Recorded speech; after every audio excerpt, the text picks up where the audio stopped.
Go ahead, Leah. Okay. Good evening, everyone. Welcome. I'm Leah Dembitzer. I'm a current member and an immediate past president of the Scarsdale League of Women Voters. Tonight, I'm pleased to serve as your moderator for the virtual candidate forum for the position of Board of Trustees for the Village of Port Chester. I want you to know that I do not live in Port Chester. I'm not familiar with the candidates or the issues facing the village. In addition, board members from the local League of Rybrook, and Port Chester, our sponsor for tonight's forum, who live in the village of Port Chester or have any affiliation with any of the candidates who are running, have recused themselves from the selection of tonight's questions. Many of these questions have come from the Port Chester public.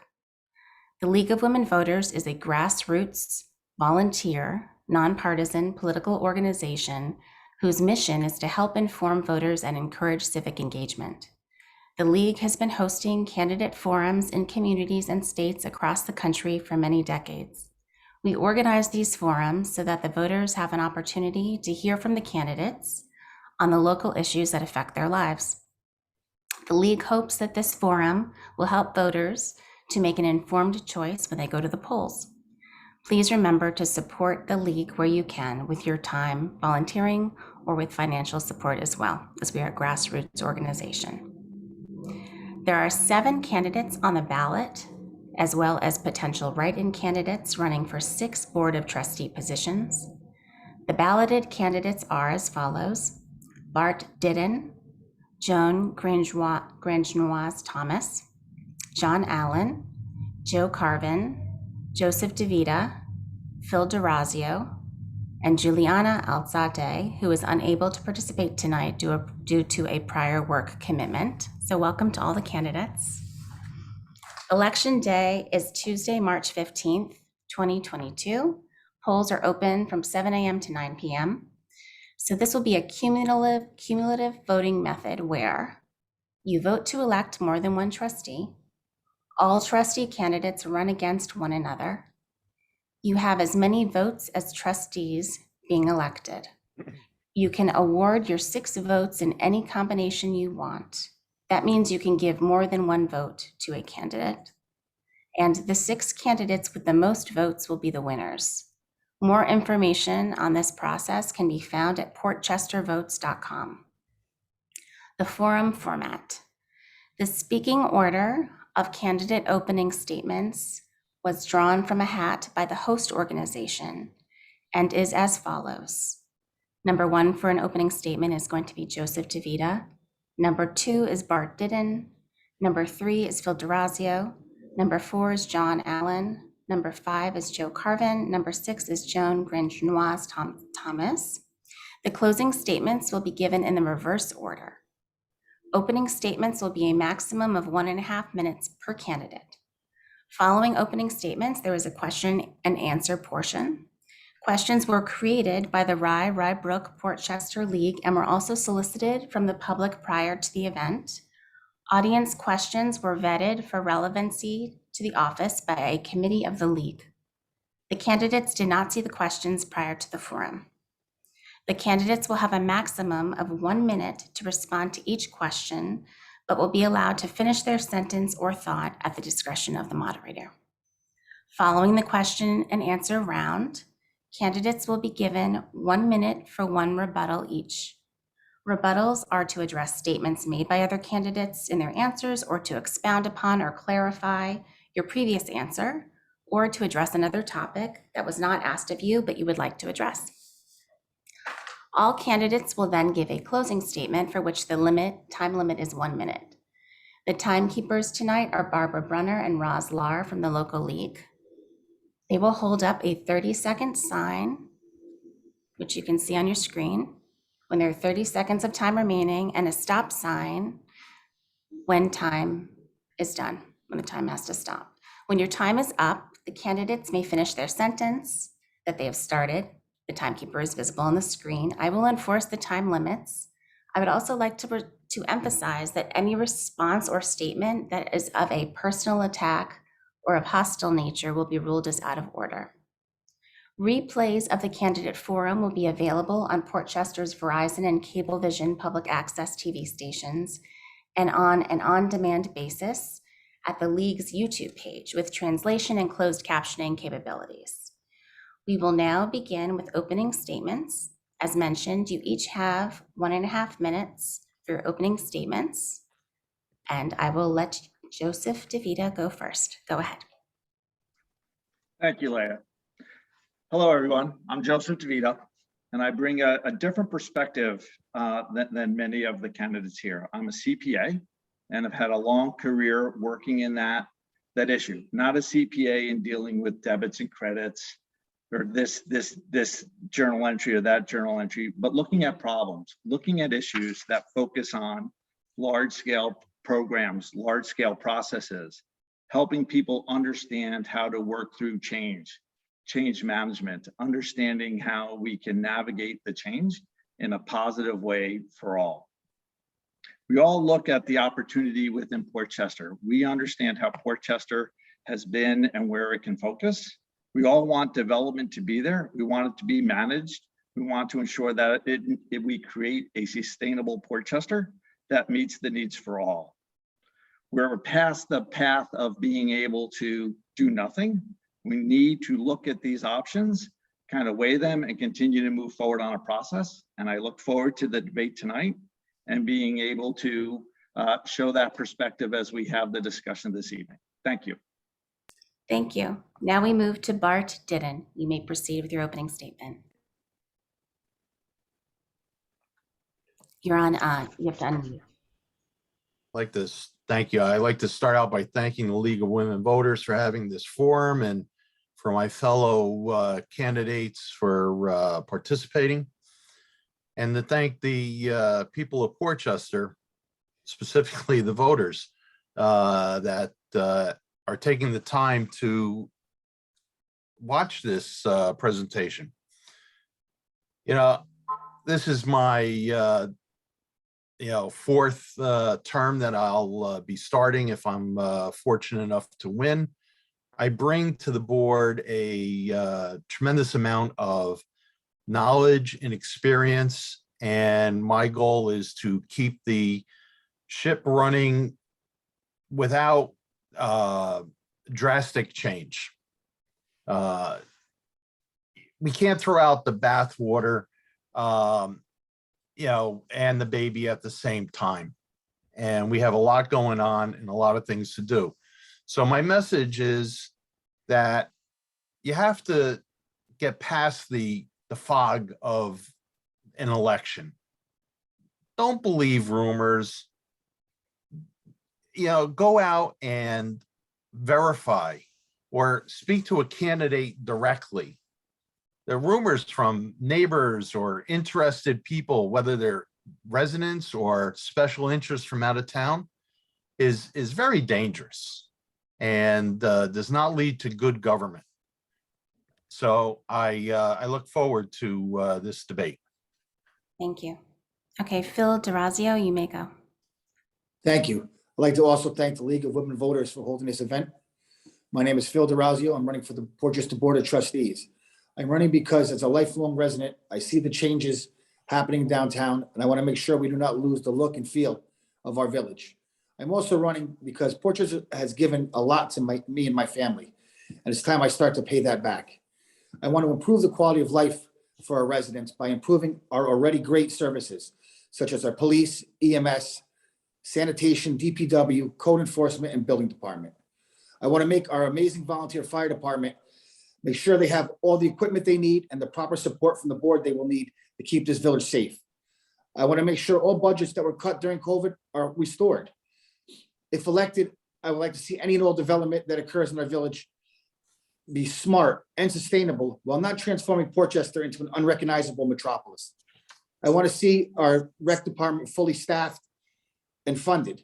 I would like to see that all our residents are able to communicate with the village, whether English is their first language or not. I would also like to see Port Chester not only continue to fund the library, but also make sure that the library is funded so it can lead its way into the future. But most importantly, I want to help Port Chester stay affordable for not only the residents, but the small businesses here. Thank you. Thank you. Okay, John Allen, you may go ahead. Hi, good evening. I'd like to thank the League of Women Voters for assembling this forum, and I'd like to thank all of the people who have taken the time to tune into this forum to learn about the candidates for Portchester trustee. I'm John Allen. I'm running for trustee for the Village of Portchester because I love the character, community, and diversity of this village, and I want to ensure we maintain these qualities as the village continues to thrive. My wife and I moved to Portchester about 7 years ago, and we're raising our 5- and 8-year-old daughters here, where they attend the Portchester Public Schools, Girl Scouts, and plenty of other activities that Portchester has to offer.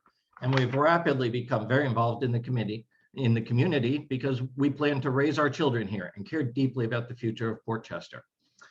I was appointed to the Zoning Board of Appeals by Mayor Fritz Falanka and have sat on that board for the past 5 years. And from that position on the zoning board, I've had a front row seat to a lot of the development plans for rebuilding our Main Street and our downtown, as well as a front row seat to a lot of the feedback and the displeasure from the community as development plans receive public hearings. I grew up in Westchester. I've now worked for the past 16 years as Deputy County Clerk for Tim Idoni for technology initiatives. And I intend to leverage this experience that at the crossroads of government, law, and technology as I encounter the issues of development and local services encountered by the village. I want to serve as trustee to represent the people and businesses of Portchester, the people and businesses who are here now and will remain here during and after redevelopment of downtown and will continue to raise their families here. Thank you. Okay, Joe Carvin, you may go ahead. I want to thank the league as well. Portchester is at a crossroads. The next few years are make or break for our community.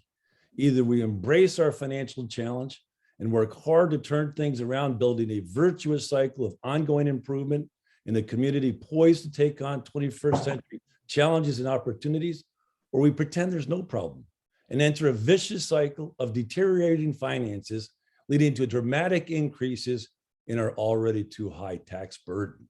The good news is we have an opportunity to address our financial challenge if only we take advantage of the opportunities in front of us. First, we have $1 billion in investment ready to come into our community, transformative investment and this investment can be an unmitigated positive if the new board properly guides this investment such that it improves our infrastructure, creates jobs, and makes our village greener and expands our tax base.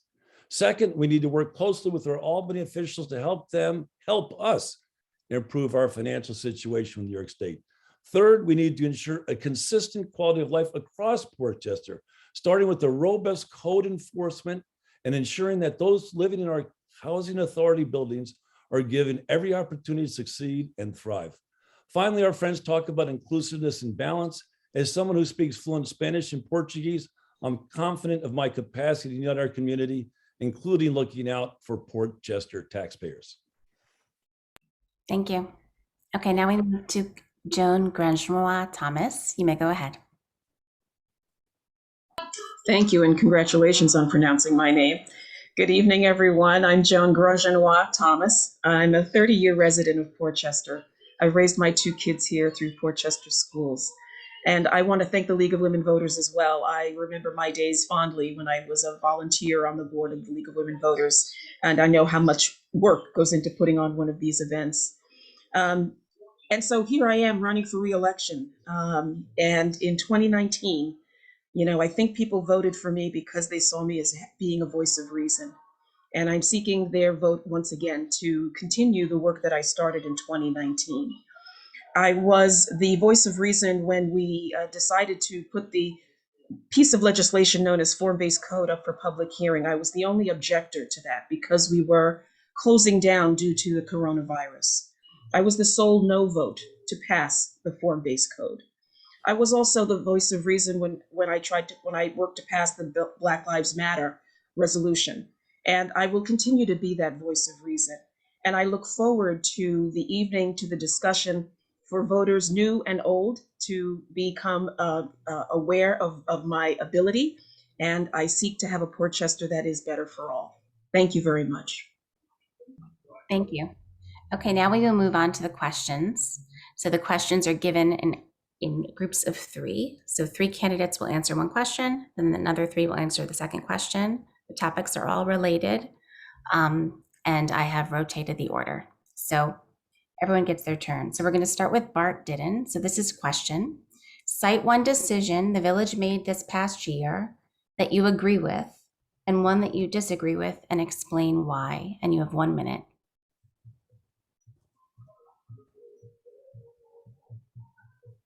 Had to unmute. I agree with the decision on the cannabis prohibition on dispensaries and usage, places of usage. It's Albany creates laws and they just spring it on us, and they're not well thought out. And that whole thing wasn't well thought out. And the village had a citizens committee that was put together by the board, and they came up with a unanimous decision. I think that's good government. And we've done a lot of work like that, where we've brought in ad hoc citizen community committees, and came up with full consensus. So that's what I agree with. Thank you. So the same question is for Phil DeRazio. Cite one decision the village made this past year that you agree with and one you disagree with, and explain why. And I think you're on mute still. I am going to use the same law that Bart used, but I'm going to use the other side. I think anytime you vote to impede any small business from making money because it's an unpopular something unpopular that they're selling is always bad for business. It's the same as prohibition during the 20s with alcohol. So to tell a company or a store in Portchester they can't sell paraphernalia related to cannabis or vaping is denying them their right to capitalism. And that's just because a certain group of people decided they didn't like it. The same group of people did the same thing during prohibition, and we see where that led us. So that's one I definitely disagree with. Thank you. Okay, now John Allen, you have the same question. Cite one decision the village made that you agree with and one you disagree with, and explain why. Fascinating question. I'm going to say that a decision that I very much disagreed with was a decision by the board to keep a vacancy on the Board of Trustees for this past year. Last year, when Mayor Marino won election to mayor, it created a vacancy for his trustee seat. And the Board of Trustees asked people to apply for that position. And they would bring people up, have hearings, and decide on that. And then it was decided, oh, we can't agree on anything. And so they never even had any hearings, didn't bring anyone up, and left that position vacant. I think that allows our village to stagnate by not filling the board. A decision I very much do agree with is the board has made some changes to the zoning code, the form-based code. Once it was implemented, a lot of errors had become apparent. One of which requires a huge amount of glass facades on our main street. And so that was a law, well, that was one of the tweaks, but in general, the tweaks to the code to fix the problems with the form-based code. Okay, thank you very much. All right, now this question goes to Joe Carvin first. What are the biggest opportunities and challenges facing Portchester? Oh, wow. Well, the biggest challenge very clearly is our financial situation. If you look at our audited financial statements, we have a $100 million net negative position. So basically our net worth is $100 million. That's our starting point. Secondly, if you look at the city, independent city status analysis, they say our finances are at the breaking point. In fact, the very viability of our village is in question. Now, the good news is we have a solution. We have to promote development downtown to expand our tax base, create jobs, and make our village, upgrade our infrastructure and create our village more green. I think we have a huge opportunity actually to make Portchester startup community USA. The opportunity zones lend themselves to startup enterprises. There's no reason to set up a business in Rye or Greenwich when you can come to Portchester at half the price and ultimately create a fantastic enterprise with zero capital gains tax. So there's a huge opportunity there. Thank you. Same question for Joan Grangenois Thomas. What are the biggest opportunities and challenges facing Portchester? Well, the biggest opportunity that we had was simply the new form-based code and how it was implemented. And I think we missed that opportunity because it was not implemented in a way that I believe really grasped and brought in everyone's input in the community. And so the challenge now is to figure out how to continue to work with the form-based code and make sure that it is balanced and make sure that the community is prepared for the amount of development that is going to come through over the next 5 to 10 years in terms of our infrastructure, in terms of the displacement of small business owners and residents, in terms of traffic and capacity, simply how we're going to manage all of these units being built along Main Street and Westchester Avenue. Thank you. So the same question is for Joseph DeVita. What are the biggest opportunities and challenges facing Portchester? Yeah, I think the biggest opportunity is kind of similar to what Joan and Joe had said, the development. The development is there. It is an opportunity we have. We passed the form-based code. It is not perfect. It is a starting point. It is someplace to contend with, to where we have a basis for growth and a path to go forward with. And sort of the same obstacle is also the form-based code, right? It is one where it was not perfect. The world is not perfect. If we wait for perfect, we'll never do anything, but it's progress. And how do we continue with progress? And how do we look at the form-based code and alter it over time as we uncover things? Our problems of today will not be our problems of tomorrow. The form-based code is a basis for us to grow upon and where we need to get to be a large, sustainable Portchester that has a tax rate that we can manage for everybody here. Thank you. Okay, well, the next set of questions are about the form-based code. So here we go. Is there rebuttals?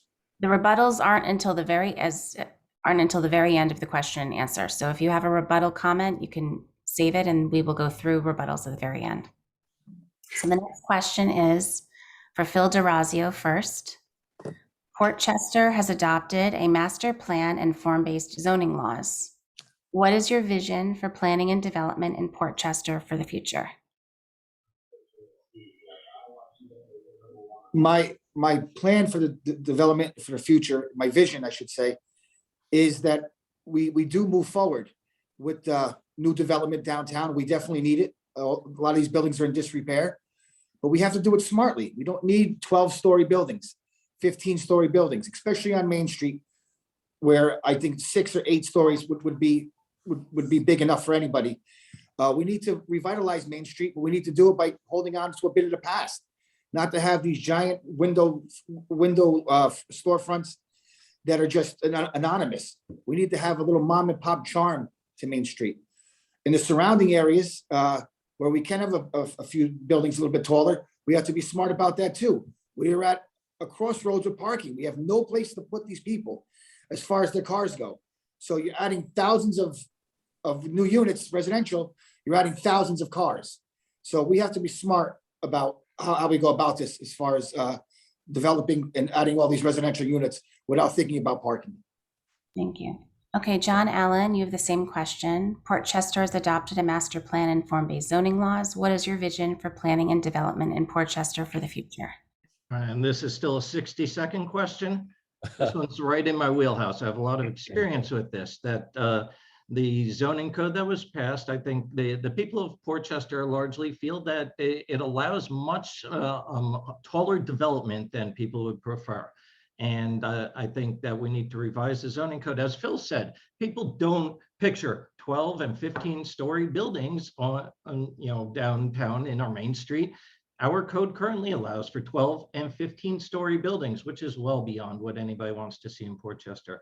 I envision a revision to the form-based code And I could see us having a transit-oriented community. I could see us having a lot of folks that commute into the city, but we really need to look out for the businesses that exist here and the people who live here. And so the Board of Trustees must ensure that any benefits that go to developers ensure that the businesses that exist on Main Street are given a place to go during development and are welcomed back when development is completed. So my vision includes the businesses and people who live here currently. Thank you very much. We're going to move on to Joe Carvin. You have the same question. Could you repeat the question, please? Sure. Portchester has adopted a master plan and form-based zoning laws. What is your vision for planning and development in Portchester for the future? You have 1 minute. Just to be clear, the master plan is different from the form-based code. The master plan was adopted in 2012, 2013. And I think the opportunity here is we definitely need to upgrade and update the master plan. And that's going to give the whole of our community an opportunity to talk about how high the buildings should be and how they want to see development downtown.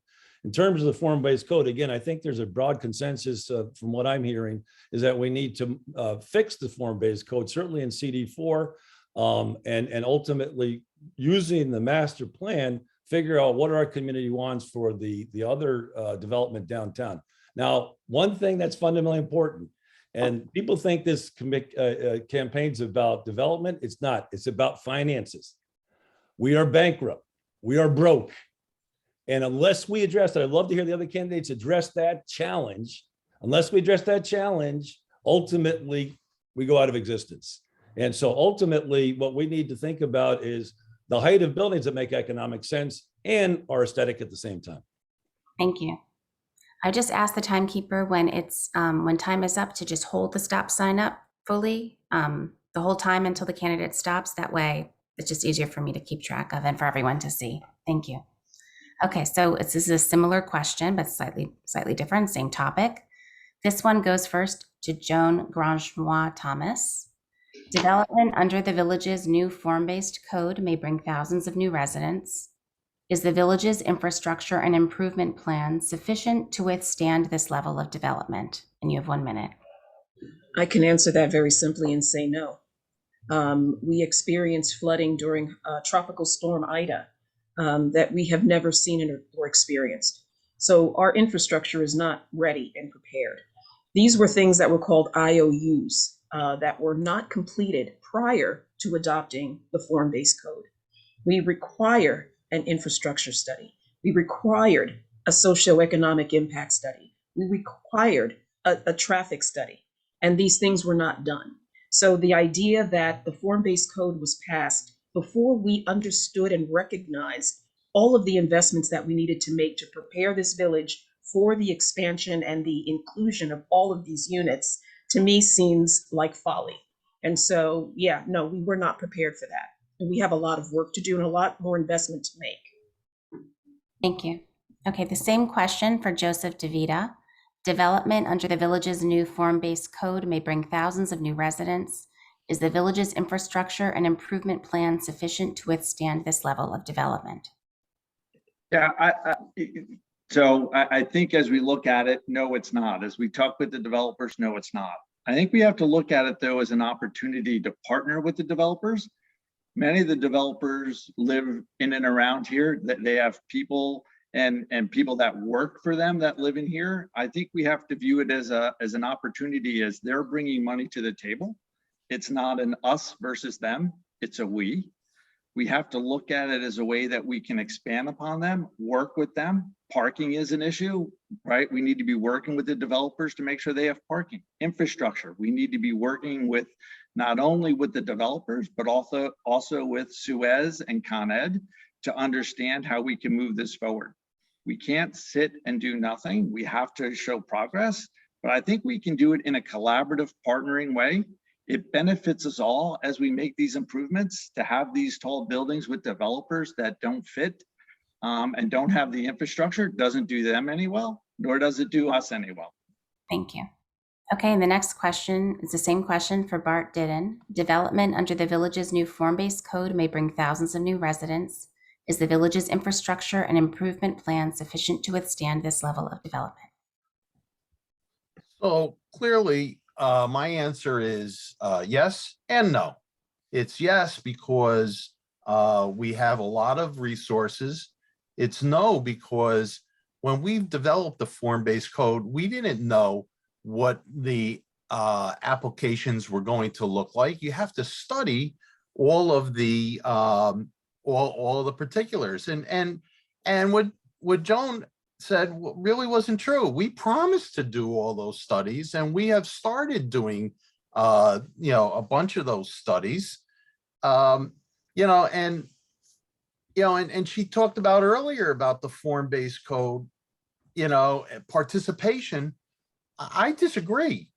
And I wonder where was Joan when the form-based code was being built, from the beginning, because, the United States Constitution has 27 amendments. Does anybody really think that the form-based code isn't going to have 27 amendments? We learned as we move forward. Thank you. Okay, great. We're going to move on to the next question. This question will go first to John Allen. The question is, should the village extend the temporary moratorium in the CD4 district throughout the village in order to consider impacts on planned development? You have 1 minute. Yes, I think that a temporary moratorium would be a wise idea at this point. As I said, there are a lot of issues that have arisen with the form-based code, that there are plans on the table, and there are more plans being put on the table, and that all want to maximize the heights of the buildings, which again, folks are very much opposed to. That we need to just put the brakes on temporarily to make some changes. I don't think a moratorium is the greatest thing for a community in most instances, but now this form-based code has been in place almost 2 years now. At the time that it was passed, there was a major project on the table that was under the old code. It then switched to the new code, and it made a lot of issues with the code very apparent right at the beginning. And now 2 years on, the board really hasn't fixed those issues. At this point, I think we need to take a pause and look at the form-based code and at least see the major issues that people are very much opposed to and make corrections to the code before additional development continues. Thank you. Okay, the same question to Joe Carvin. Should the village extend the temporary moratorium in the CD4 district throughout the entire village in order to consider impacts on planned development? Absolutely not. If we do that, I think there's a very strong chance and possibility Portchester's finances deteriorate dramatically. Portchester taxpayers already pay the highest taxes probably in the nation relative to our income, certainly in Westchester County.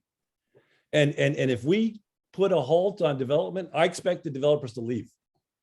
I don't need to tell anybody in the last few days how volatile our world is.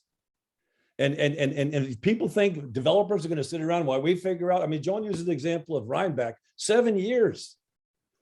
We spent 3 years on this. Look, I'm from the private sector, but I was town supervisor for 8 years. There's absolutely no reason we can't chew gum and walk at the same time.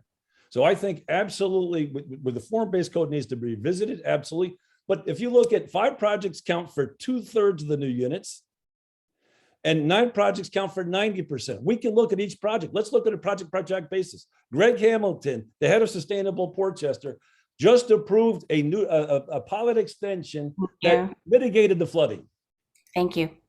Okay, we're moving on. Joan Grangeois Thomas, you have the same question. Should the village extend the temporary moratorium in the CD4 district throughout the entire village in order to consider impacts on planned development? I think that everything needs to be considered, and extending the moratorium, which was initially my colleague Bart Didden's idea and suggestion, I think is a wise one. I think we need to understand what we've gotten into. There's a saying with most good builders that says, you measure twice and you cut once. That is to make sure that when you cut, you're cutting accurately and appropriately. And I think that same thing applies to this. And I would say to Bart as well, I was in some of those meetings for the Plan the Port. I spoke with the consultants who came in to sell us the bill of goods that was the Plan the Port. So I did not see you there. I don't remember seeing you there, but I was at some of those events and meetings. And we did have a lot to say at that time. So thank you. Thank you. Okay, so we have another question now. This will go first to Joseph DeVita. How would you support the youth and the Portchester schools? Joe, you're muted. Yeah, I know. I think we have to support them. I think we've got to do more with the schools. I think we have to do more with the youth. I think the rec programs, how do we get more here to happen with them? We have the youth program there, and I met the head of that the other day. I think we have to look at opportunities to how we can get youth involvement far more broad. I think to look at what Joe was saying about the startups here, I think we have to look about how we get our schools more focused around technology, what's going on, where they need to be, how we can expand what's happening there. I think we have a lot of potential with what we need to do. And I think investing with the youth and the rec is the right place to start. It sort of prevents a lot of downstream issues and something we have to constantly be looking at and looking at how we can improve and expand it. We got to balance that though with what we have with our financial position to make sure we're getting the progress we need. Thank you. Okay, Bart Didden, you have the same question. How would you support the youth and the Portchester schools? Well, it's very important to support the youth. Our recreation program builds character and brings personality to interaction and learning and growth to our youth. And Heather does an amazing job over there. So as far as expanding it, I would go and ask Heather, are we turning anybody away? Or is anybody coming to us with a suggestion on what we should be doing? I'm not the, me, I'm a big guy. I don't go out and exercise that much or do a lot of recreation. You have to trust our department heads and our staff led by our village manager, Stuart Raven, to come back and tell us what is missing. The other thing I just want to go back to is Phil talked about I talked about, not allowing pot in the village. He said that he was against that. He's talking about the equipment for pot. I wasn't talking about the equipment. I was talking about pot. Okay, thank you very much. We're going to go on to Phil DeRazio. You have the same question. How would you support the youth and the Portchester schools? Well, this is something that is very near and dear to me. I'm heavily involved with the Portchester High School baseball, and I sit on the Parks Commission, which we meet monthly with the rec department. So I know what the rec department is up against. It is imperative that we fund this rec department properly. We have youth between the ages of 11 and 17 that don't have many programs like they had when I was a child. I'd like to see those programs brought back, more programs instituted, work with the Carver Center and other groups in the area, in the village. As far as being aligned with the school is a separate entity than the village government. But what we can do to work with the school system is offer more after-school programs. That Heather does a great job, but she's understaffed. I know this because I'm in the meetings. I see what goes on in those meetings, and I can see where we're falling short. And something needs to be done about it. So just to say Heather does a great job and preach that, it's not true. Her hands are tied. She has no money, and we need to fund this building, this rec department properly in order to save the youth and help the youth. Thank you. Okay, we're moving on to the fourth question for everyone. This question will go to Joe Carvin first. Is the village sufficiently equipped for code enforcement, building and planning? And how would you balance the need against increased expenses? Well, thank you for that question. So clearly, if you'd asked me, if I had a chance to answer one good thing and one bad thing the village did, one of the really bad things they did was not to pay attention to the tax cap and cut employees. And ultimately, our code enforcement and building departments are understaffed. And I think we have to completely ignore the tax cap, which I completely agree with Joan Thomas, is an artificial, metric. And I think we need to fully staff the building departments and code enforcement. I think code enforcement is critical to the success of our community, and we need to staff that. Now, I believe if we staff it properly, we can actually get funds for that new employee. In the town, we were very aggressive in getting people that were not filing income and expense statements to get that done. I think we have to be very aggressive in code enforcement, and I'm confident we can achieve that if we can build consensus on the board, because at the end of the day, we're leaving these people in horrific living conditions. That's unconscionable. Why we would let slumlords do that is beyond me. Thank you. Okay, the same question for Joan Grangenois Thomas. Is the village sufficiently equipped for code enforcement, building and planning, and how would you balance the need against increased expenses? Thank you. Yes, so Joe said it, right? The tax cap is an artificial measure, and we need to make sure that we can communicate what the goal is for this village in terms of our expenditures. We first need to really set a state of values. You know, human life is above all, and we need to make sure that as a village we are putting human life ahead of all else. And when you can frame it that way and talk with the community that way, they will understand why the budget is being decided in the way that it is. And so, no, our code enforcement is not sufficient. And we need to make sure that we are doing all that we can, which I think our treasurer, Tony Siligato, is doing a phenomenal job in keeping pace with our spending. But we need to have a plan. And we're going to start work on a strategic plan. And I think that will help us quite a bit, moving in the right direction. Thank you. Okay, the same question for Joseph DeVita. Is the village sufficiently equipped for code enforcement, building and planning, and how would you balance the need against increased expenses? Yeah, I think it's been asked and answered, but no is the short answer. We have not done what we need to do around code enforcement. I think the tax cap, why we got to where we are, is part of the reason. I think as you look at some of our buildings and look at the state that they are in, I think it circles back to code enforcement. And I think the code enforcement process would create enough fines and other revenue that it would be self-sustaining in and of itself. So I think the short answer is no. And there's a lot we could be doing better there. Thank you. Okay, so this question will go first to Bart Didden. What's your view of giving developers tax breaks, payment in lieu of taxes, pilots in Portchester? So I fully understand the role of the IDA, and my view of it is that during the construction period, you can stabilize the tax to what it was paying before they started building. But once they create all that value, then I believe that they should be paying the same tax rate per $1,000 worth of value as every single homeowner in the village of Portchester.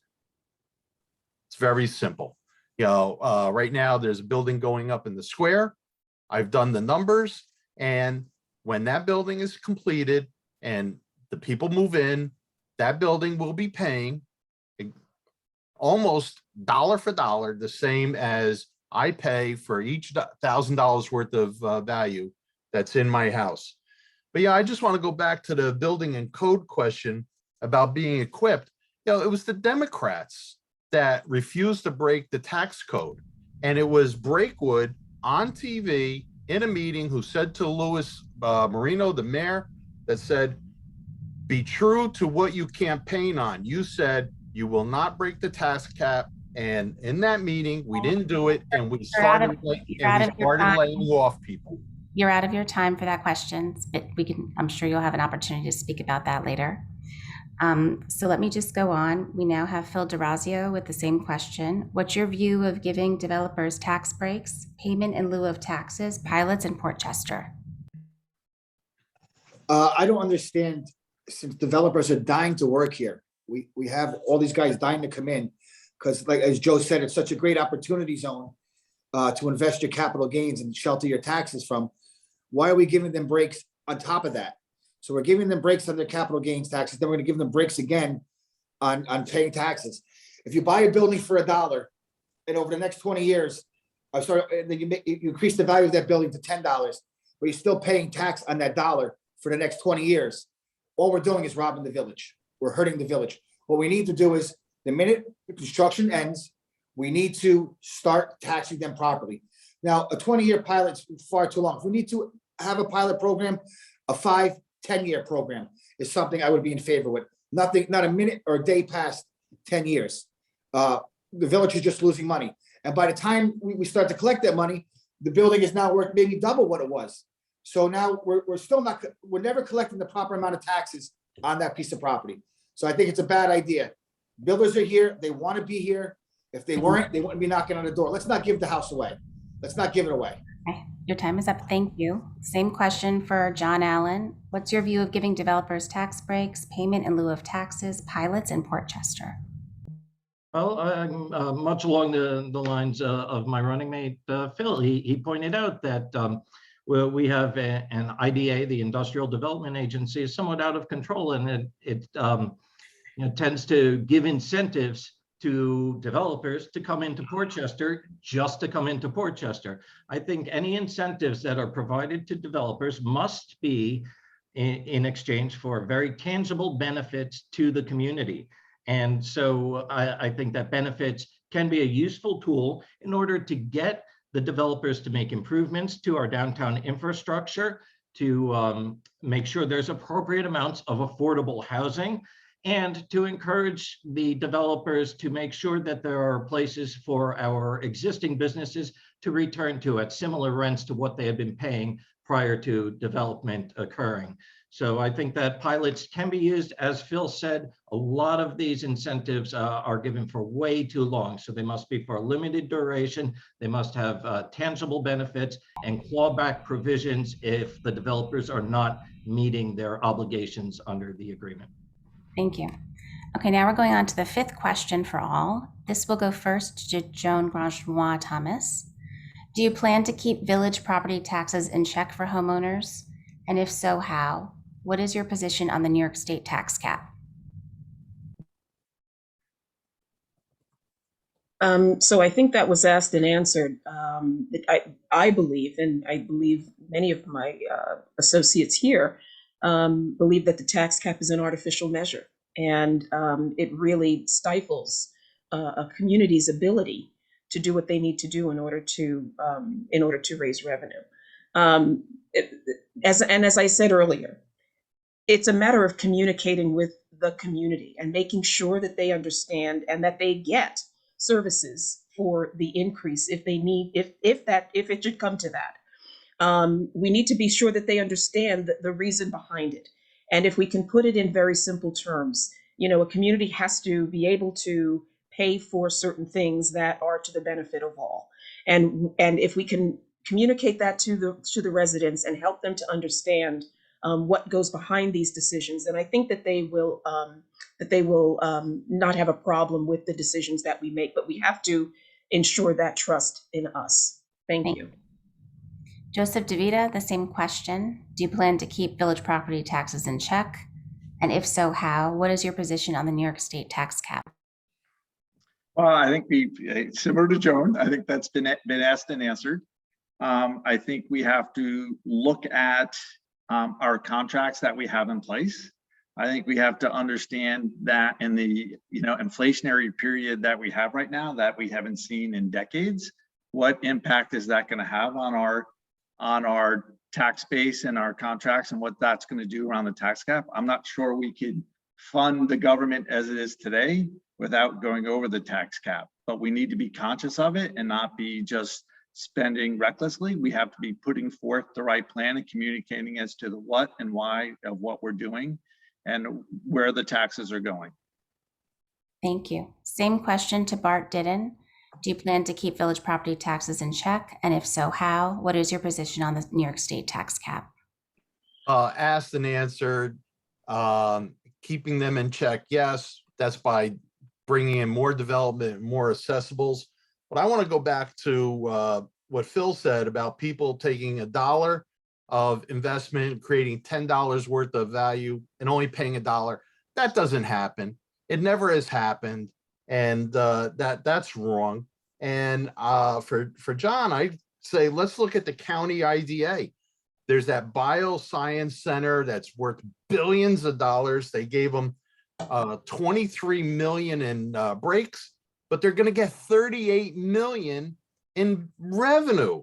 So for every dollar that they gave up, they're going to get $1.62. That sounds like smart business to me. And that's how we're going to protect the taxes and the tax rates and take the burden off of the Portchester homeowners when we get more benefit than what we give up. Because if you don't give up something, you get nothing.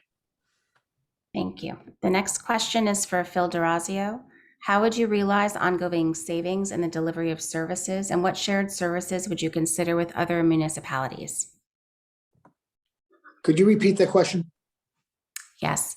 How would you realize ongoing savings in the delivery of services, and what shared services would you consider with other municipalities? That's a tough question. I wouldn't know what services we would share besides mutual aid through the fire department, which we have a contract already in place with Rye Brook. Our DPW, I mean, we can't share them. They're already, working their tail off and slashed to the bone. So we can't afford to thin them out anymore. I really don't understand the question. I'm not going to lie to you as to what other services the village has that we can share with somebody else, or go into another municipality and work with them, other than mutual aid and stuff like that. Okay, thank you. Same question is to John Allen. How would you realize ongoing savings in the delivery of services, and what shared services would you consider with other municipalities, if any? Well, this is an area I have interest in and some experience in. In working with the county, George Latimer has been a huge proponent of shared services, as has the state government been a huge proponent of trying to encourage municipalities to share expenses. That we currently have an agreement where we cover some of the fire needs for Rye Brook. That was a more substantial agreement previously before there were changes to our own fire department. But there are many ways that services can be shared between municipalities, as well as I feel that the county can take a larger role. There are things like human resources that the county has a large human resources department. We could consider those being shared. Another thing is permitting systems. Our permitting system is very deficient. It takes forever to get a permit in Portchester, and to use, if we could leverage the technology expertise of the county to create or even to purchase off-the-shelf software products that would enable permitting and other ministerial functions to be accomplished more efficiently and quickly. Thank you. Same question to Joe Carvin. How would you realize ongoing savings in the delivery of services, and what shared services, if any, would you consider with other municipalities? This is perhaps the most important question we've been asked this evening. Most people would be surprised to find out that we're providing health benefits to more people, 157 people who are retired, than we do to active employees. And that's why we have negative net worth of $100 million. So that's the first point. The second point is, as town supervisor in the town of Rye, I was able to reduce expenditures on an ongoing sustainable basis by 25%. Absolutely, we should share services. We should eliminate the town of Rye. I didn't get it done the last time around, but we should do it now as part of a city status for Portchester. Ultimately, Portchester receives far less money than most municipalities because of our village status rather than city status. So I would argue that we should use this sharing of services and governmental restructuring to eliminate the town of Rye, which would generate benefit, about $1 million in benefit to Portchester, and use that opportunity to create the village, the city of Portchester, where we would have far more income in that way. Finally, technology. We should use technology, smart city, and let Portchester become a smart city as well to reduce costs. Thank you. Thank you. Okay, these are the 6 questions for everybody. This first question will go to Joseph DeVita first. Do you support an advisory historic preservation committee or an independent certified local government commission that would be independent of the village board?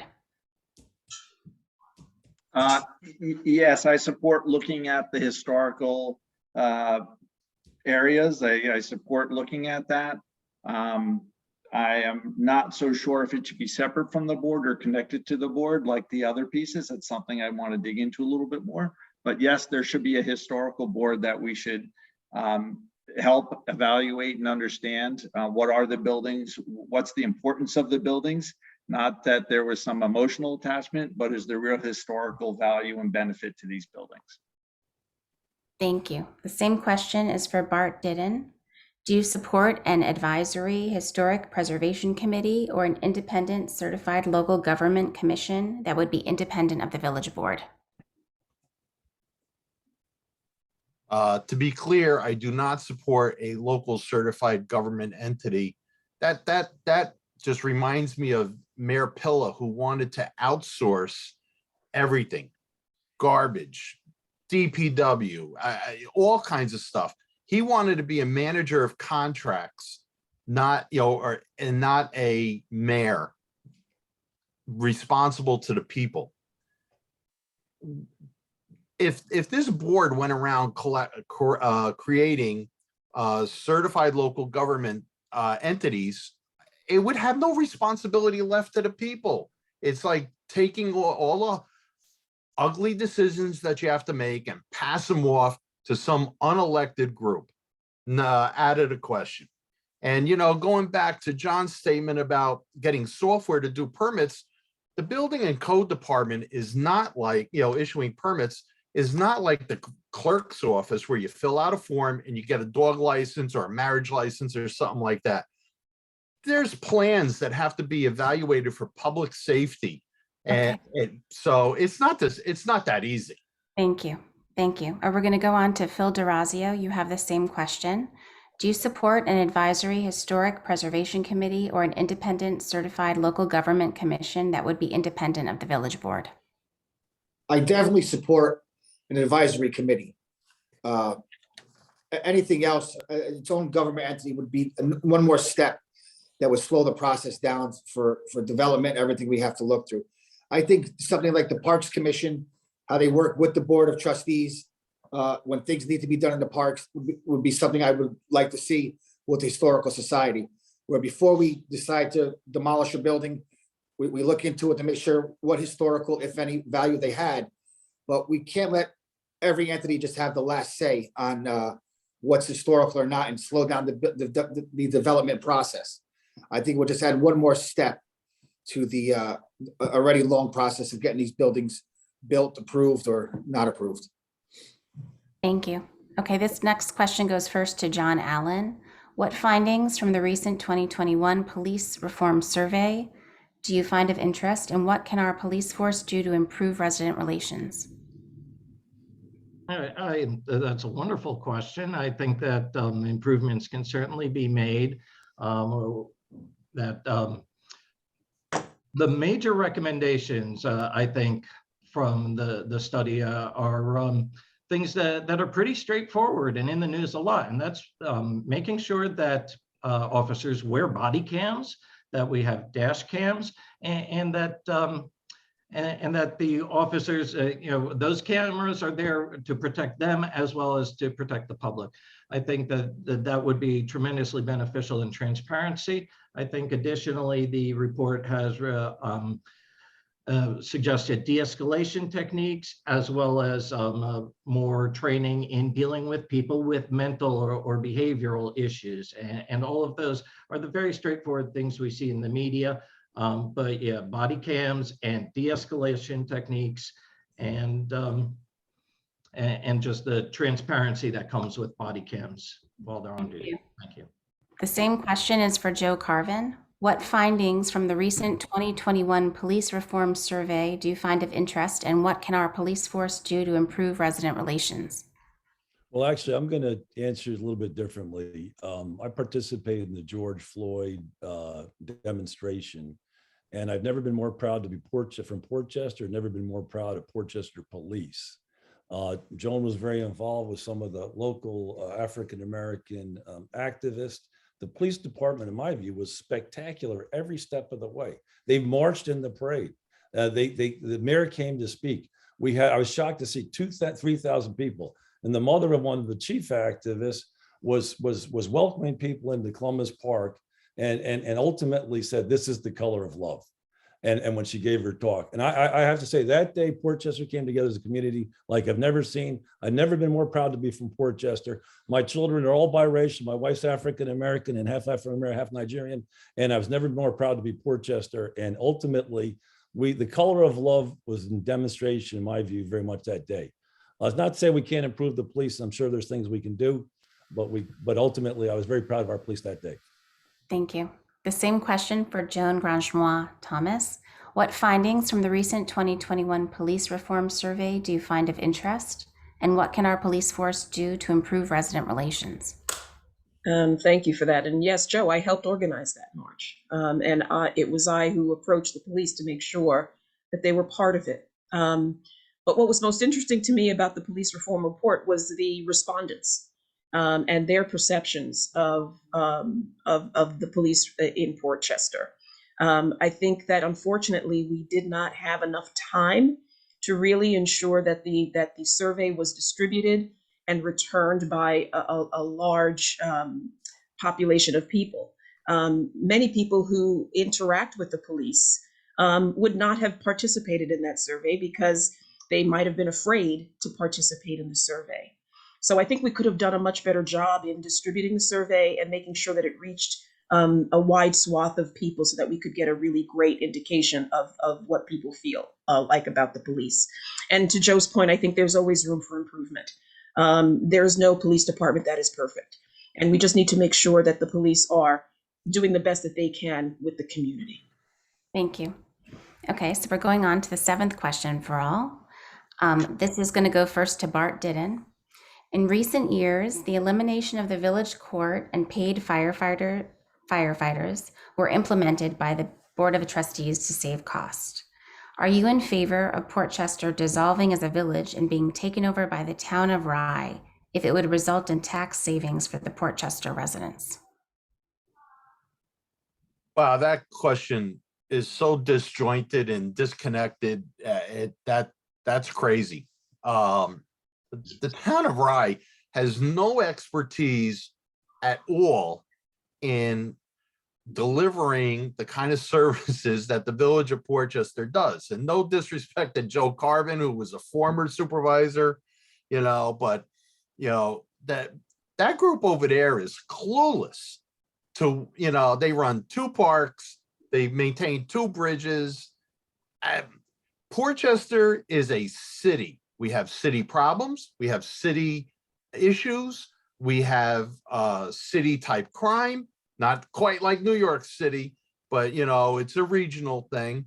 And Portchester needs to become a city and not outsourced to the town of Rye.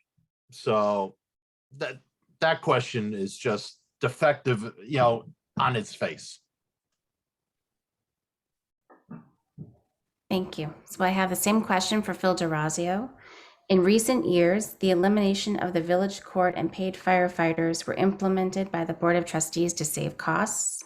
Are you in favor of Portchester dissolving as a village and being taken over by the town of Rye if it would result in tax savings for Portchester residents? Absolutely not. It's ridiculous on its face, the question itself.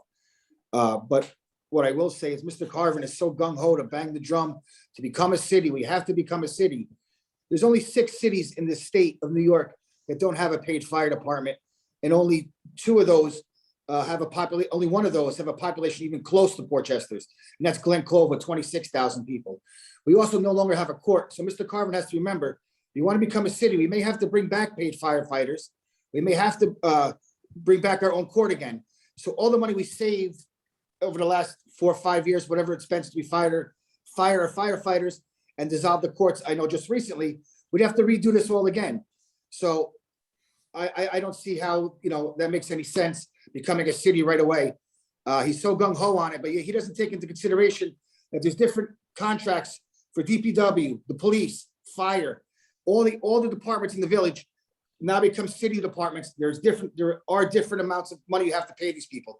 So it's not just become a city, bring in more money, and everything's all well and good. You got to spend money first. So in that time we're spending that money, what happens? We go deeper into debt? Thank you. Okay, the same question is for John Allen. Would you like me to repeat the question again? In recent years, the elimination of village court and paid firefighters are implemented by the Board of Trustees to save costs.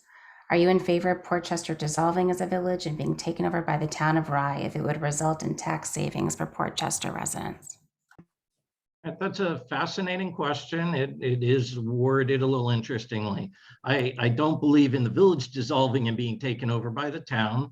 It's been discussed for some time that that Portchester should become a city, that cities are financed in a different way and have some different abilities as far as raising money, and that Portchester would be better off as a city. I don't know that that's really feasible. The last city to be, the last municipality to become a city was the city of Rye right next door, and that was in the 40s.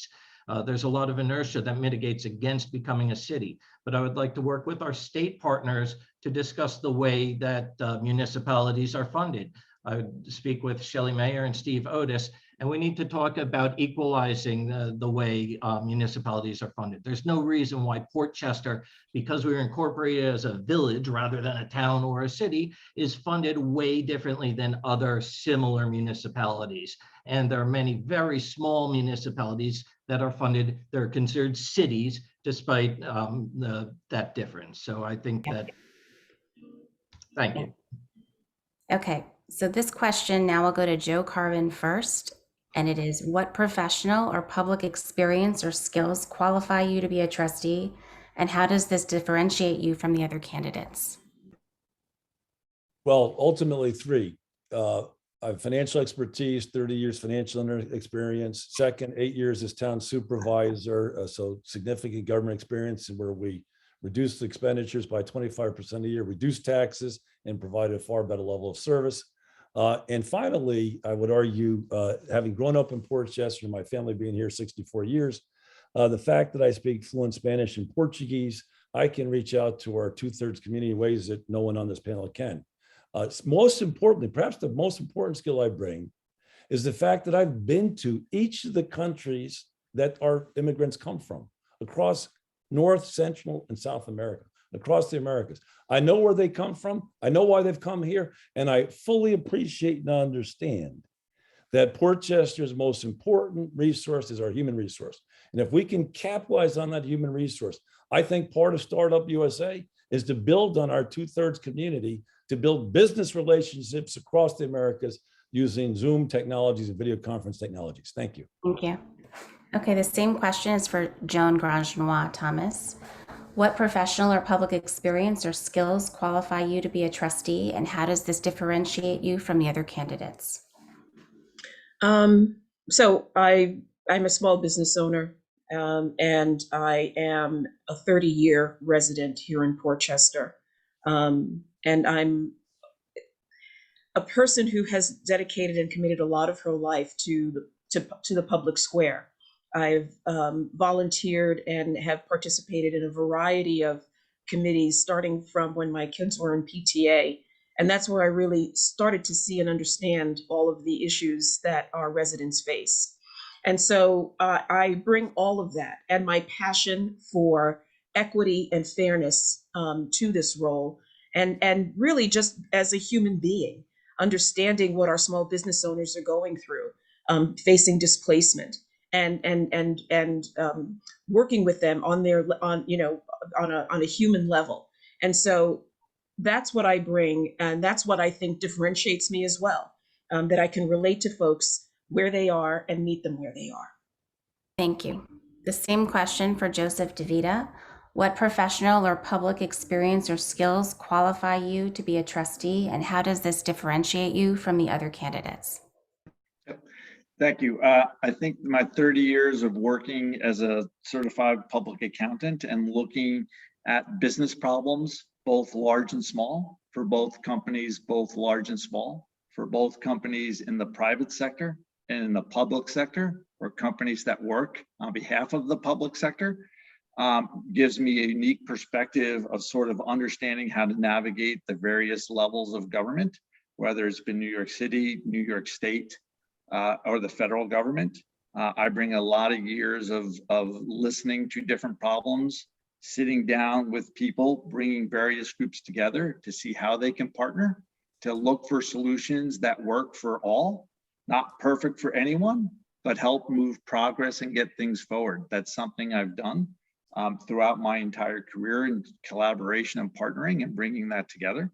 I've also spent years of working, again, with the PTAs, with the church groups, with the Boy Scouts, with the rec leagues of CYO basketball leagues. That helps me understand and have an empathy for those that are around. Thank you. Okay, we're going on to the last question, the last set of questions, question 8 for all of you. And then following that, you'll have an opportunity for your rebuttal, and then we will do the closings. So this question will go to Phil DeRazio first. The library serves one of the largest populations in Westchester, and its funding ranks below most other Westchester libraries. How can this be rectified? That's an awesome question. The Portchester Rye Brook Library is co-funded by both municipalities. I believe it's 65-35 Portchester. The numbers may be a little bit different now. I don't really know the exact number, the way it's split. But in speaking to the people down at the library, I learned that every year Rye Brook increases their amount of money towards the library. They use it far less than we do, but they increase their amount every year. Sometimes it's a lot, sometimes it's a little, but it's always an increase. Portchester has yet increased in the last few years. I don't know if that's due to COVID or not. It is essential that the library fund is not only funded properly now, but we do add an increase as needed going forward to make sure they can move forward with the right technology to help our children learn and thrive and compete with the students around us. So I wish I knew more about exactly how the budget works. Maybe someone from the board can tell us, but Portchester should be paying its fair share as it's needed. Thank you. The same question for John Allen. The library serves one of the largest populations in Westchester, and its funding ranks below most other Westchester libraries. How can this be rectified? That is a very interesting question, and that we do need to have a strong functioning library for the benefit of the community, and especially for our kids to have that as a valuable resource in growing up. The library has an independent library board, and so the funding is largely something that's out of the purview of the Board of Trustees, as I understand it. But I would want to work again with our state partners, with Senator Mayer and with Assemblyman Otis, to ensure that we get the appropriate funding. I know that Steve Otis was very instrumental in making sure that our schools got much of the funding that they had been promised over the years and were not receiving, and that we need to work with Albany and work with our state partners to make sure that all areas of our community are appropriately funded. Thank you. Thank you. The same question for Joe Carvin. The library serves one of the largest populations in Westchester, and its funding ranks below most other Westchester libraries. How can this be rectified? Look, I think we have to be innovative. We're in the year 2022. 21st century education is fundamentally different than the education we did when we were growing up.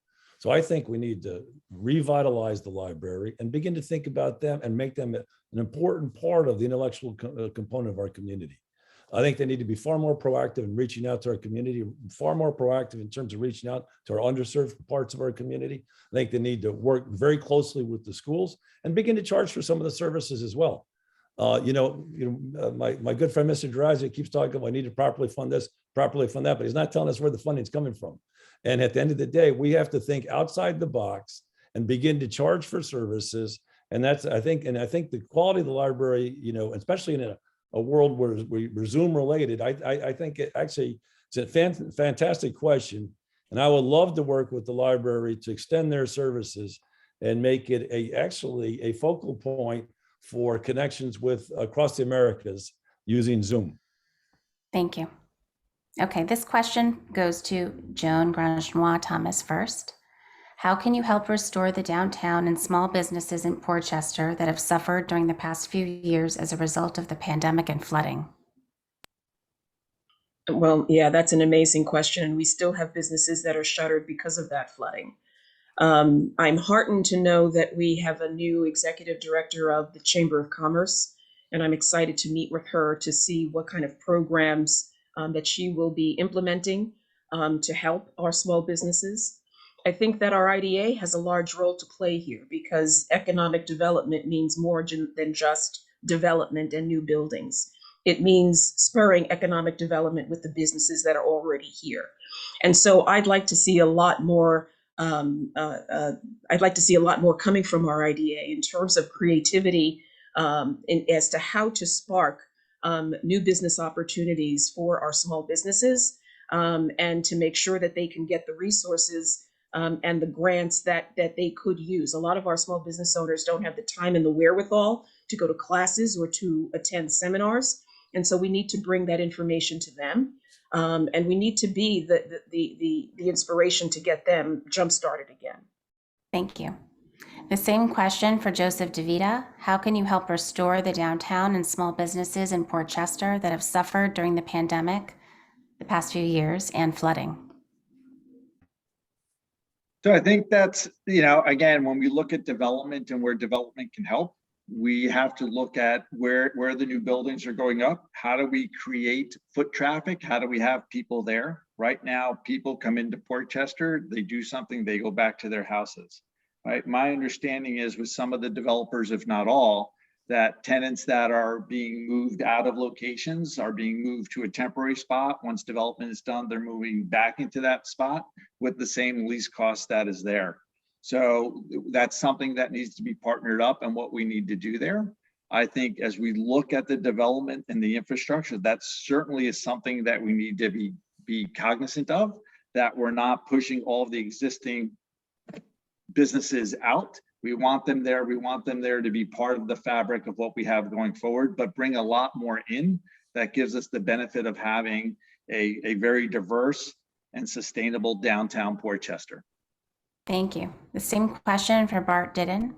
How can you help restore the downtown and small businesses in Port Chester that have suffered during the past few years as a result of the pandemic and flooding? Well, the solution to the flooding is redevelopment. If you look at the new building that's going up in the square, you'll see it is elevated. If you look at the whole GNS project, you'll see that it is elevated above the floodplain. There are codes and requirements that have evolved over the years, but a lot of those buildings that are now full of mold and uninhabitable, were done under the codes back then. And now we have, the issues, and that's why development is the fastest way out. But I want to go back to the George Floyd march, and the police question, because the police under Chief Rosabella and Captain Nielsen are constantly going out there and doing connections with civic groups and churches and others. And the mayor is very, very involved in that. And we are making great strides in that. And during that march, I was attacked by left-wing nuts for not marching. I was in the volunteer fire department. I am a ladder company chauffeur. Your time is up for this question. I was on duty Your time is that up. whole day.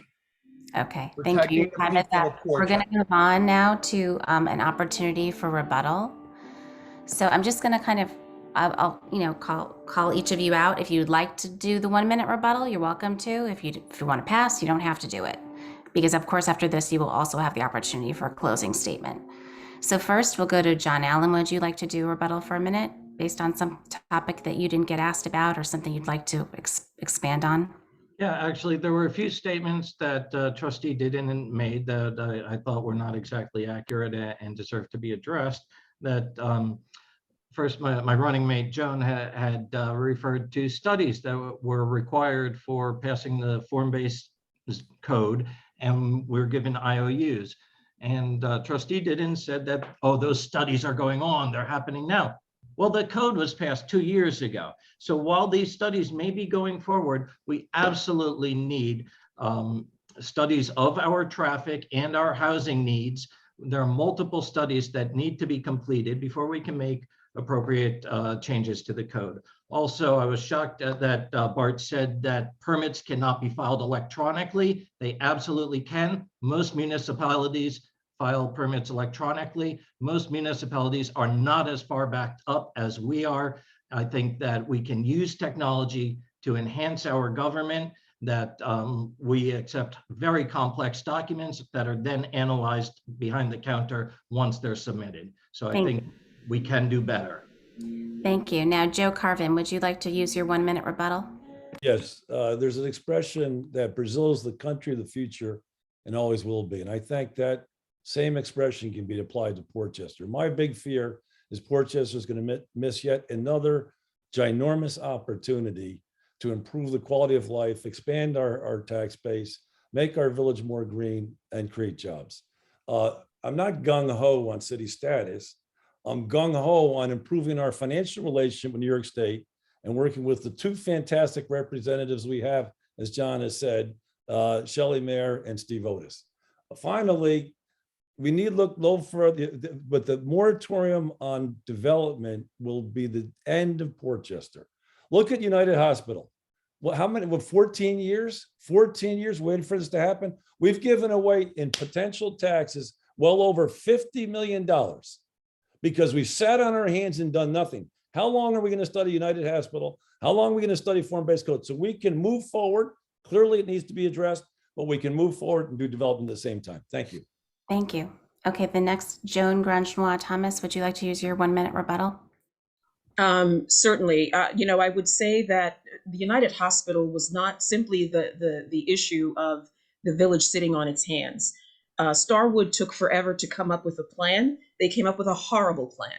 And then we had the 2008 financial crisis, which stalled many projects and many things. And then once they got the variance they needed to rezone it, they needed to find a buyer because, as Sustainable Portchester Alliance warned the village, they were going to flip that property. So I really take issue with the fact that you're planting United Hospital on the village, regardless of which administration it was. I'd also say that the village could do a lot more with identifying trustees to be liaisons with different areas of the community. We were supposed to have a liaison for the library, a liaison for the school district, and we need to be able to enact those liaisons so that we can keep the communication, the lines of communication open between these services and the village, so that we can find those creative ways of assisting these services. So thank you. Thank you.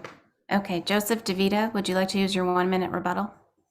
Yes, thank you. One of the things as we were going through, we're constantly talking about today's development, what we want to do, where are we building here, where are we building there.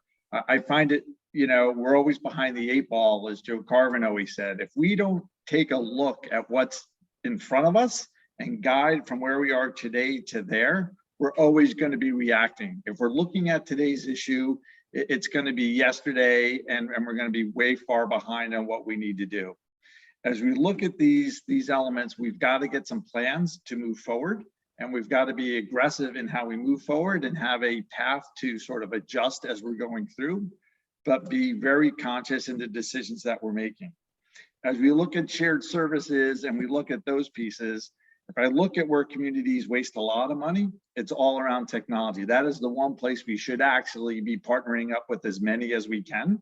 Cybersecurity and cyber defense is very expensive. As we put things online and work more online, we need to be getting that in a collaborative way to reduce our overall costs. Sorry. Okay, no worries. Thank you. Okay, the next opportunity for rebuttal is for Bart Didden. Would you like to use your 1 minute? Of course. First, Joan talked about that she wanted more time for the police public study. She wants more time for the form-based code. How much time? We'll just stagnate and procrastinate by, more time, make decisions, funding solutions for the library, create a funding district of Rybrook and Portchester and fund it off of the assessments. Rybrook is rich with assessments and Portchester is not. That's where the fair share is. It's like paying taxes based on what you make. They make a lot. My third rebuttal is, I'm sorry for the League of Women Voters, but it's your turn. You asked 3 of the 6 tonight about their qualifications to be trustee. You didn't ask the other 3. Shame. Shame on you. Phil DeRazio, would you like to use your 1-minute rebuttal? Thank you. First, I'd like to tell Mr. Carvin, he asked how I plan to fund all these programs and these departments. Very simple, Joe. Stop giving breaks to developers. Let them pay their fair share, and that'll fund everything. Problem solved. Right off the bat, problem solved. You want to give them breaks for 20 years? Then these departments will suffer for 20 years. Mr. Dinnan said that he was working the firehouse during his the George Floyd marches.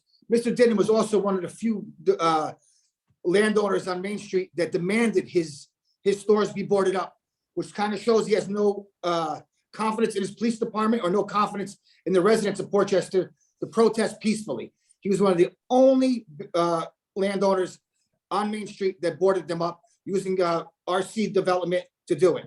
So I find it kind of funny. While you're on duty protecting our village so strongly from the firehouse, you boarded up all your property. And Joe, you want to keep giving away the farm, all the other departments will suffer. Thank you. Thank you. All right, now we move to closing statements. The time limit for each closing statement is 1 minute, and these will be given in the reverse order from the opening statements. So we will begin with Joan Grosgenois Thomas. You have 1 minute for your closing. Thank you very much again to the League of Women Voters. This is a vital service to the community to understand who it is that they want to give all 6 or however many votes to. And so I appreciate you taking the time and investment to do this. And I also just want to talk with the folks who are listening now or watching now and may watch on video. My role here, as I've mentioned at the beginning, was to sort of be the voice of reason, to make sure that the folks who feel that their voice is not heard is brought to that dais the first and third Mondays of every month. And I will never forget how you have suffered and how you have dealt with uncertainty, working with no leases from month to month. How a small business does that, I don't know. But I just want you all to know that I will fight for you and I will speak for you at every opportunity that I can. And I would love to have your votes on March 15th. And good luck to all of the candidates. Thank you. Thank you. Okay, Joe Carvin, you have your 1 minute closing. I want to thank the league and I want to thank my fellow candidates for being here tonight. Look, I'm running, I would argue that the voice of logic. At the end of the day, the development on the table right now will bring in $33 million in fees in the next 2 years. That's more than our annual tax take. $160 million incremental over and above the existing tax payments. So we're not giving anything away. My fundamental worry is the moratorium and the antagonism that so many are throwing at developers will drive them away. So at the end of the day, in terms of my life experience, it started here in Portchester 64 years ago when I attended Portchester schools before getting graduate degrees from Harvard and NYU. The one thing I learned in this campaign is that the issues facing our community are many and complex. There are no simple solutions to the challenges or opportunities facing us.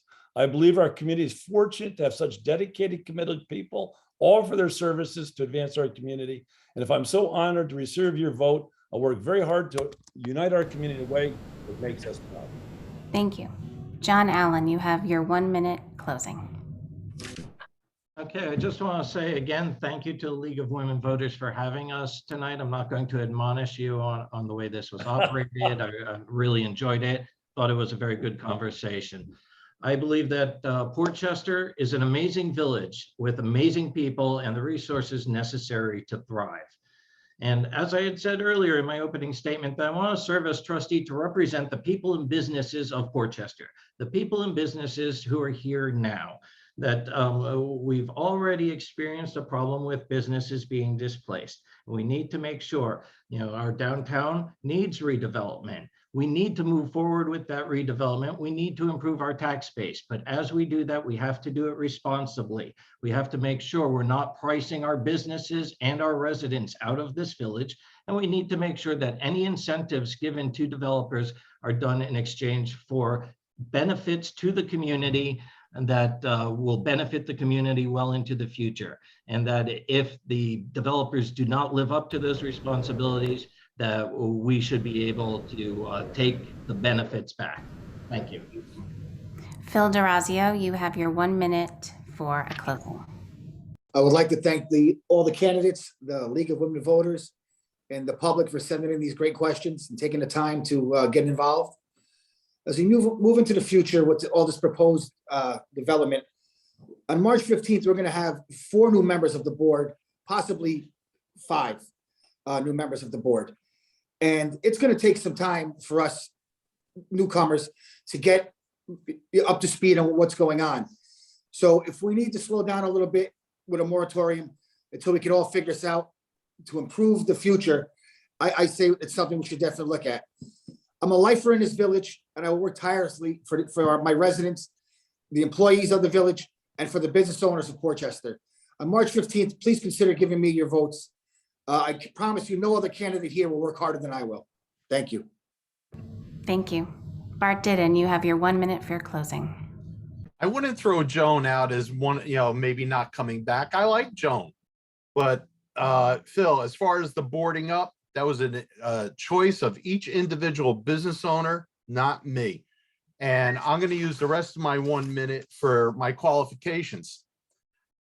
I've been an employer here in the village of Portchester for 40 years. I have over 85 employees. I have data centers in 4 states. And I run a company that's does over $8 million a year. The village of Portchester's budget is $48 million. I develop a payroll for all those people every week, and I have the business experience to bring inside of the 9 years of experience that I have as a trustee, 3 years as the waterfront commissioner, and 4 or 5 years on the planning commission. Yeah, I've been involved in many different things, boards and commissions going back all the way to 1986. So with that, please, I want to thank the league. Please come out and vote on March 15th. You can vote for me 6 times, but come out and vote. Thank you. Okay, Joseph DeVita, now it's your turn for your 1 minute closing. Yep. Thank you to the league for putting this event on, and good luck to all the candidates. I hope you got to see a side of what I can bring to the table in terms of my experience in being able to navigate difficult situations, how we can bring forth problems, look at the problems and work towards solutions. This isn't about voting for one person. This is about finding 6 people that are all here tonight that can help Portchester look at their problems, understand their problems, and help drive them forward to create a path to the future. Understanding that we've got difficult problems in infrastructure. We've got difficult problems around our tax cap. We have difficult problems around code and maintaining the code and looking at making sure we're enforcing that. These are not small issues. These are issues that have been kicked around for a long time, but it's looking at the problems in a new way and how do we drive them forward. So please vote for me, vote on March 15th, and let's pick a group that can drive the town, the village forward so we can get to where we need to be. Thank you. Well, that concludes our forum. Thank you to all the candidates for your participation. It's much appreciated. And thank you to the audience for watching. I hope that this forum helps you make an informed choice at the polls. Election day is Tuesday, March 15th. Polls are open from 7 a.m. to 9 p.m. Replays of this forum will be available on Portchester's Verizon and Cablevision public access TV stations and on an on-demand basis at the League's YouTube page with translation and closed captioning capabilities. On behalf of the League of Women Voters, I wish you a good night. Thank you. Thank you.